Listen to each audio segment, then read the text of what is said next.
nagka-high blood sa Royal High Blood, walang iba kundi si Detective. Yes, siya lagi yung galit, lagi siyang pasigaw. Ganun! Ganun siya lagi magsalita. Si Carla Abellana talaga ang pinaka-high blood.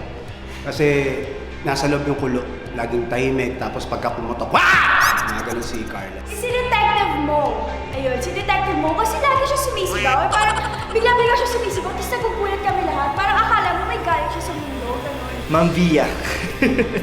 Kasi ayaw may payagan ni Lily eh. Si Detective Moses dahil siya laging napuputukan at siya laging naghahanap ng kung sino man ang kumitil sa buhay ni Mayor. So lagi may init ulo niya kasi hindi niya mahanap at wala siya talagang makitang clue eh. Pinaka-high blood, parang ako eh. Parang ako talaga yung magagalitin dahil umiinit ang ulo ko lagi. Si Mayor Romy, kasi siya naman yung may high blood. Ang literal, di ba? Ay si Detective. Kasi lagi niya kami sinisigawan. Kaya feeling ko talaga ay front niya yon, kaya nagpapaka-high blood siya.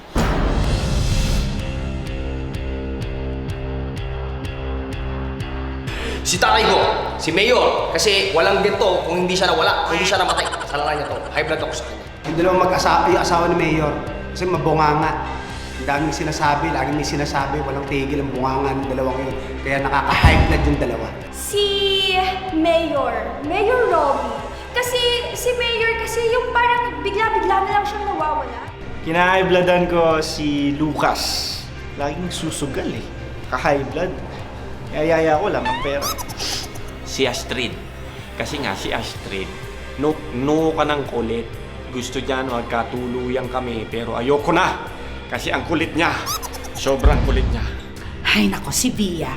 At saka yung waiter na yan na talaga namang pilit kinukuha yung anak ko. No! I cannot be!